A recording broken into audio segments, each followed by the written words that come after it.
in what was a momentous and emotional day at the London Stadium yesterday. I'm here to round things up in a different setting. But anyway, before we get into it, drop a like on the video, subscribe to West Ham Official if you are new. Check out our channel sponsors, SIM Carbon Sun, by clicking the link in the description down below. Yeah, I think everybody went through the emotions yesterday.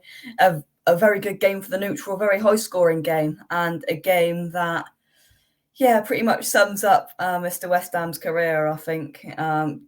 Absolutely superb first half. City were always going to come back into it, and they did, but the courage we shown to stay in it and help Liverpool out slightly, which we don't really want to do, but we got ourselves a point, and the pressure is now all on Manchester United, because if we do our job at Brighton, then it's down to them. They have to pick up at least a point, I think it is, away from home at Crystal Palace on the last day of the season, which is a difficult thing to do. But I thought I'd just come on this morning. It was a difficult day for us all. Superb, that's West Ham in a nutshell. Superb first half, absolutely superb. 2 goals from Jarrod Bowen, excellent. He could have had a hat trick. Mikel Antonio in the second half could have, if he would have had his boots on, he could have scored another one. We could have scored about 4 or 5 in that game. We only scored 2. We still got a point against the champions elect, I think it's fair to say. Superb stuff. We had them rattled in the first half, for the first time in a long, long time in the London Stadium on a Sunday. People were standing up and singing West Ham are massive. Everybody came together. The atmosphere seemed a bit anxious at the start, but then we started to score the first and the second goal, and it rose, and all of a sudden we had the champions rattled. Gary Neville said it on commentary. They don't know what to do. They're not getting De Bruyne into the game.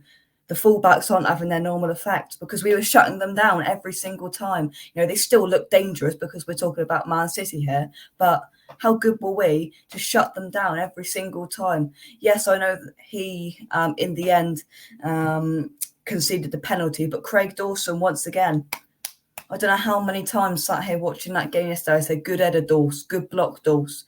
All of the time he's there. It's no coincidence he's there time after time. And the amount of goals, the amount of points he's probably won us with his defensive defensive play as well as his goals at the other end, absolutely superb. To be fair, he was always going to have that dodgy moment, and he did, where he brought Jesus down in the box. I thought we were very lucky not to concede the penalty to start with. You saw the replay back. I said straight away, no complaints, as a penalty. Ref went over to look at it, and they made the right decision. I'm not going to say nothing different. It was a penalty, but I mean, what an awful penalty it was. Right height for Fabianski, wasn't in the corner. He saved it. I mean, Creswell got there quickly and cleared it away. With 5 minutes to go, we still had that point, which, to be fair, a point isn't too bad of a result for Man City either. They didn't need to win today, but they definitely didn't want to lose. They got a point. It's okay for them. It's still in their hands going into the last day of the season as they take on Aston Villa. So they won't be too disappointed. Of course, they'll be disappointed that it probably wasn't the title wasn't done yesterday pretty much, and they would have scored that penalty and that would have been it. But from our point of view, it's a very, very good point. We've proven again this year that we've had European football. We've been able to stick with it with our incredibly small squad. We've been able to compete in the Premier League as well as the FA Cup, as well as the Carabao Cup, and of course the Europa League, which we got very, very deep in as well, which is a credit to the players, the backroom staff, and of course David Moyes. They were always going to come out in the second half better. The team talk worked, and one thing that we definitely noticed was that that wingers and fullbacks were definitely getting out wider, out right onto the touchline, because we were playing very narrow. In the first half, they played into our narrow hands, but then they had the running of our fullbacks then by getting out there. The ball was being sprayed over and they were running in. And then was it 5 minutes into the second half, they scored 2-1. And we thought, they could go on and score 2 or 3 more here. They did score another one. And then I think that was with about 18 minutes to go. They scored their second goal, and a credit to us for holding on in the end. Very, very good from West Ham. And then the penalty, obviously, we've discussed there, which means we have secured European football. That yesterday means West Ham United are going to have at the very least Europa Conference League football next year, which is absolutely incredible. If you would have asked pretty much every single West Ham fan at the start of the season, knowing that we haven't signed anybody, knowing that we would have had some sort of European football the next season and got to the semi-final of the Europa League, every single one would have bit your hand off. And that's a credit to what we've achieved this year. People have called us a one-season wonder. We've proven that we're not a one-season wonder. We've beat Liverpool, we've beat City, we've beat Chelsea, we've beat every single one of the big six except Arsenal, but we won't worry about them. We've beat Spurs, we've beat all of them. We've competed with the big boys. We've knocked Man City out of their cup earlier on in the season.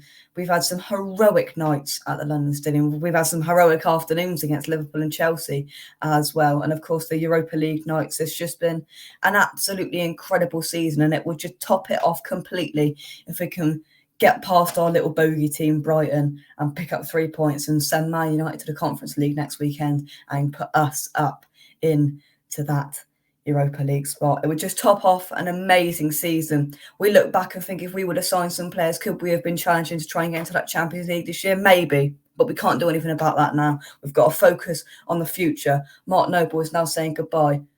We've now got to hand over. The captaincy is in Declan Rice's hands if he stays at West Ham this summer, which I'm 99% sure he will stay at West Ham just for one more season. But yeah, in terms of Mark Noble, I've seen the speech after the game, and the one thing that summed it up for me, he said, "I hope I've done you all proud. I've got all my family here today."